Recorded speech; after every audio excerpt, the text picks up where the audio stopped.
Hey folks, Josh Ryan, Van and Brio Farms, coming at you with a non-field day today. Working on a 2009 Regent lawnmower. Wife called me up the other day, mowing the lawn, well, yesterday, and said, hey, I can't get the lawnmower to move. So instantly I start thinking, well, it's probably the hydrostatic belt, or a belt drive up underneath. Get up underneath there and take a look. Sure enough, the belt was loose. I figured it was just stretched. So I got a new belt. And then when I got this belt off, this is the belt I took off, the two belts seem to be about the same length. And actually, after getting this belt off and the work that goes into that, which isn't too bad, a little more work than it could be. But what really had happened is these two bolts here that have been replaced were broken off. And there was also one loose on this side and one broken off. I really don't know what was holding the axle in there. These fellows are right there. You can just barely touch them. And that fellow down there, the new shiny one. And what happened is that allowed the rear axle, the hydrostatic unit, to move forward, which basically loosened up the belt. I didn't see that before I started removing the belt, but instantly started questioning because as old as this mower is, it doesn't have a lot of hours on it, and you can see this belt is in really good shape. But as long as I had it out and had a new belt, we replaced it. So just a little tip there that your mower stops moving, don't go right for the belt or the belt drive. Then I want to give you a little some tips on removing this belt. Saw a video or a couple videos out there that seem to make it way harder than it needs to be. I'll just take a peek under there. You can see I have the new belt mounted, and it goes around that hydrostatic drive in the back, which is easy enough to get around. There's no guards or anything holding it in place. Comes up here, goes around these are your tensioner pulleys that activate as you release the brake. To get it off of those, you can see it does have a guard on both of them, so you'll just break those nuts loose. They're actually on there pretty hard, or this one was, and pull each pulley off, easy enough, and get the old belt off. And then it comes up around here, goes through the steering bracket, which seems to be where a lot of people are having some trouble, and then up around the engine, the pulley on the engine crank there.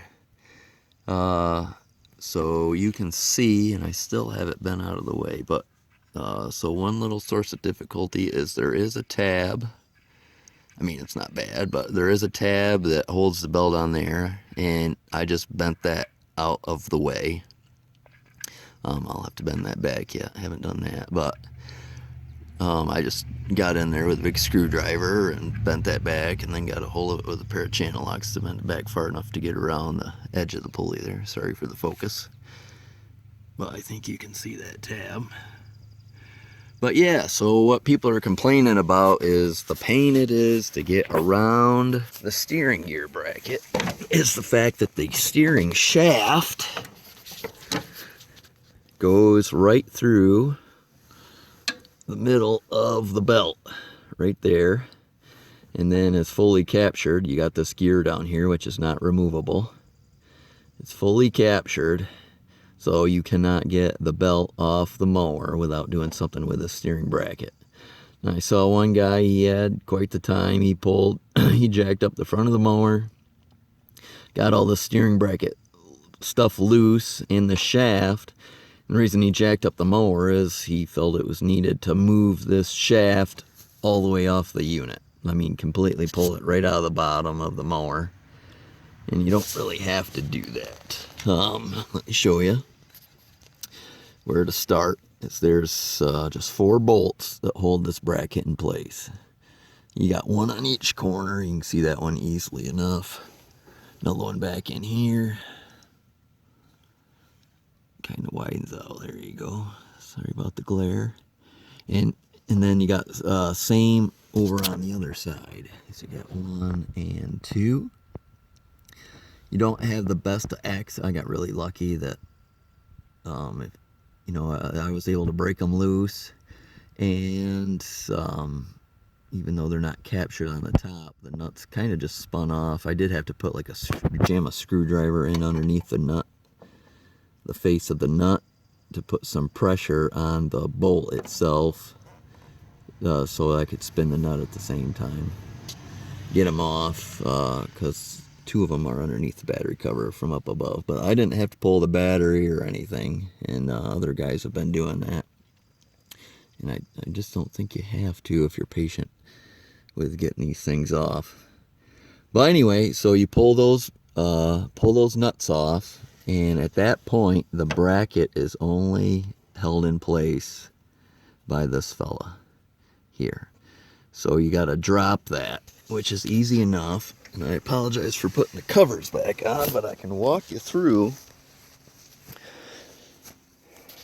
To drop that, you just pull this cover off. Okay, you're going to pull this cover off the steering wheel.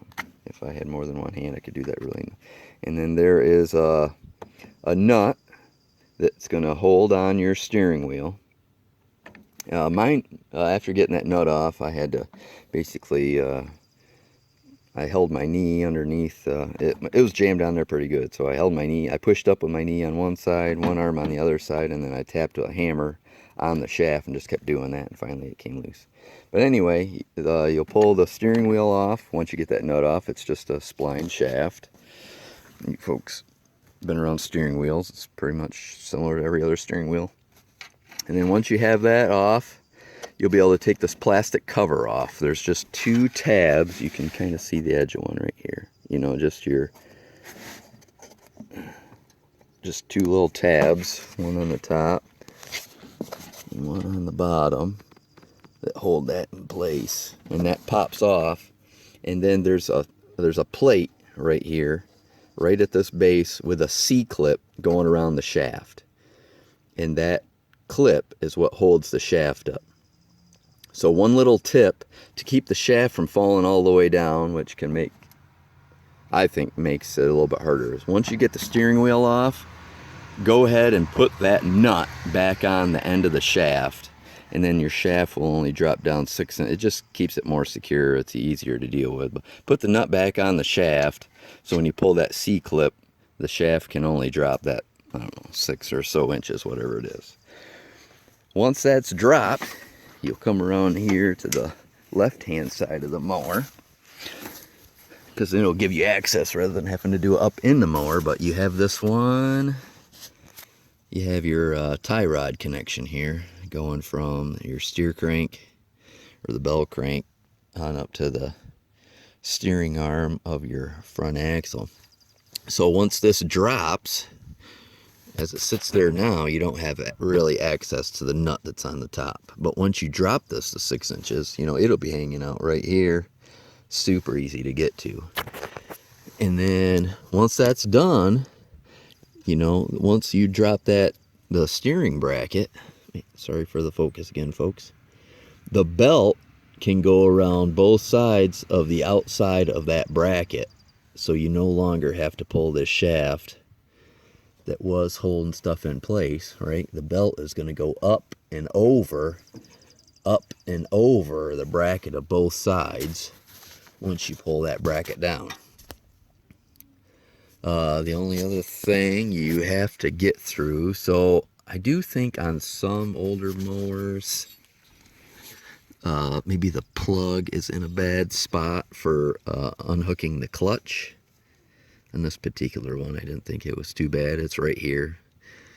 And then there's also a rod right here that keeps your electric clutch from rotating. It just sits in the slot, and that's easy enough. You're just going to pull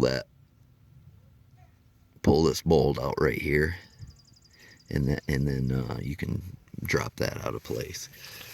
So yeah, Josh Ryan, Bantam Brio Farms. And like I said, this ain't your typical farming video, but I thought maybe somebody with an older Regent like this or maybe even newer Regents. I guess we have older stuff around here, so I don't know. Maybe they're still done like this, but just trying to show you how you can replace this belt, and it probably still take you about an hour, just some busy work, but I think you can cut down on that time knowing these tricks of how to get it in and out. But anyway, best of luck, and feel free to comment or whatever if you're watching this video, has some other questions, but I don't think you'll find it's that difficult. All right, signing off. Have a great day.